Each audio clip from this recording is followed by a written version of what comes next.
Hello and welcome. Today we're going to be continuing on with becoming ungovernable. This is going to be trade skills. Number one, carpentry and construction. Framing, you want to be able to do this. Remember, 16 on center. And start measure how long the wall is, and then start doing it by 2 by 4 by 8, and then however high you want that wall to be, and then another 2 by 4 by 8, and then continue on. And if you need to, do what I did. I had to have a 4.5 foot section in between the 8 foot long sections, and I had to cut off and compensate with the middle section because it was 4 inches too long. So it was about 14 3/4 to 15 inches between each gap in the middle, but you could never tell the difference. It'll just make the insulation be a little bit harder to put in there because it's just a little bit smaller than spec. Basic repairs. You want to be able to do basic repairs to your home, because if you don't have a home, then basically you have nowhere to bug into, and that's a no-go, boys and girls. Tool maintenance. I'll show you an example of tool maintenance.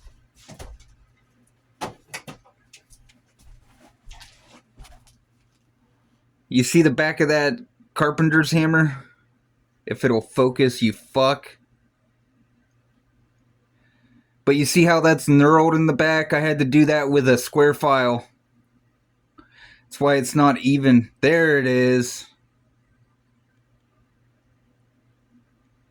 I had to do that with a square file, basically, for basic tool maintenance, so I could strike a nail properly every time with my German carpentry's hammer. Electrical basics and safety. Understand breakers. The fact that whenever I brought up in the previous episode about the transfer switch, you need that to be able to keep the lineman safe and you're not backfeeding electricity into the line. And shut off your power whenever you're doing basic electrical work. And be sure that falls under safe repairs. Not a YouTube certified electrician.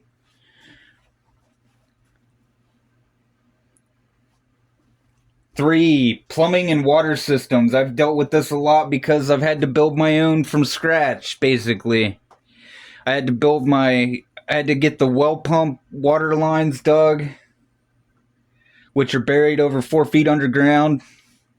And those water lines come up, and it has an inlet and it has an outlet, basically in and an outtake.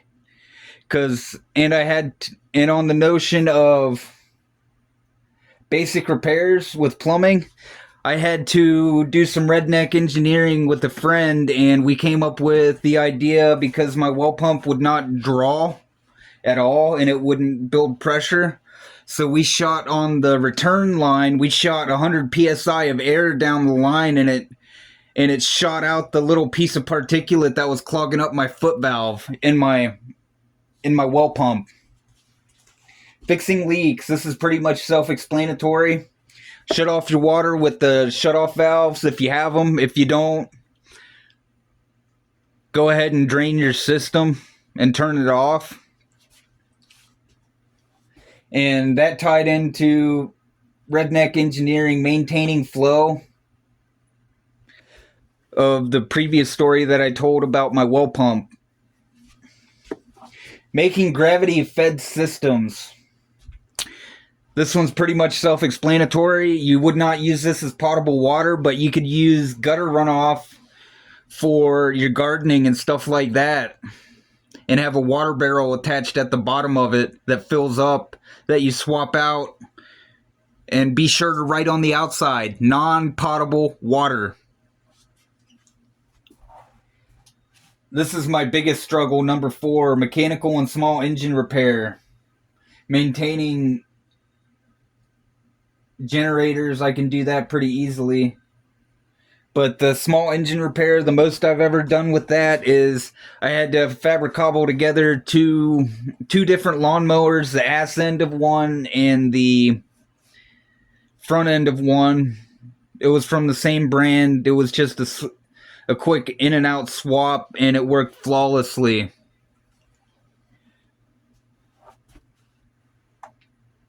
You want to have tools. You want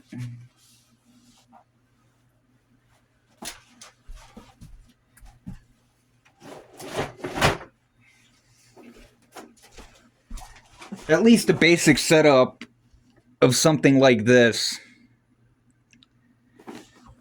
of sockets and wrenches and different attachments. Maintaining your vehicle, this is pretty much self-explanatory. Every 3 to 5,000 miles, change your oil, boys and girls, because it's gonna be.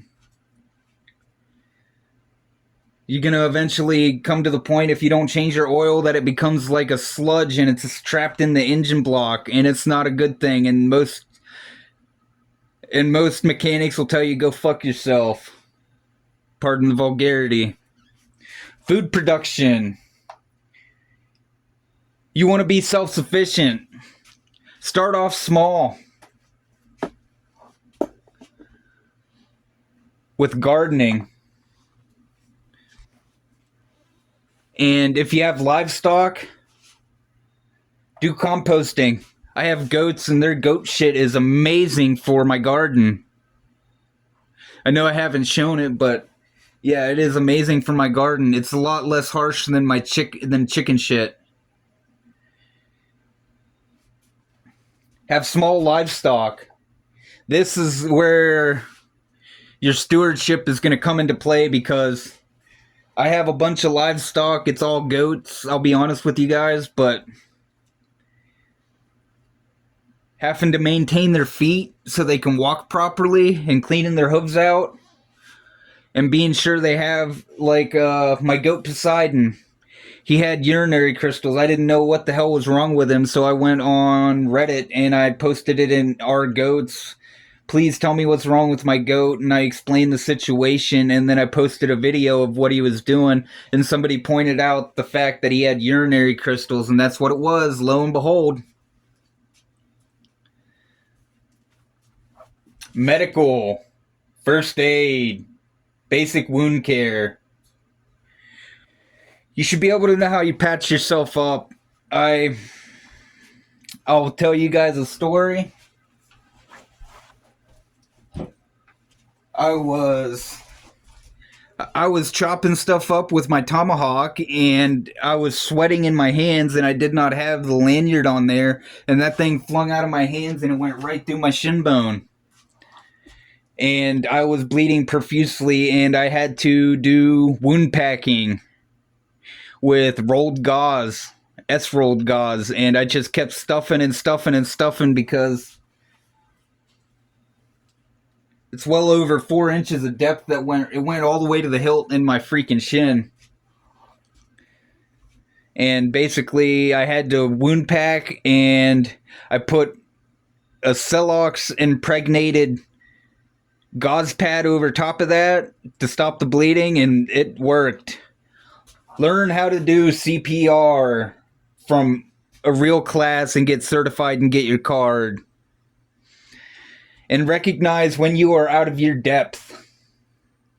And with basic wound care, I'm not going to go too deep into the woods of this, but if you have a sunken chest wound, you're going to put chest seals on that. Front and back if you have an exit and an entry point. And do not fuck with the ARS needle unless you are trained. I will say that right now. Do not fuck with the ARS needle that comes in your IFAC if you get one. Because you could have the potential to kill somebody with that, or puncture a lung when you're trying to alleviate pressure if their lung has deflated and they got the blood on the outside of the lung, putting pressure on it to where they can't breathe well. That's as far as I'm going to go into the medical depth of things. And then teaching. and passing on that knowledge. That is key. Teach people how to do the things. Every trade is only as useful when shared. Thanks for watching and have a wonderful day.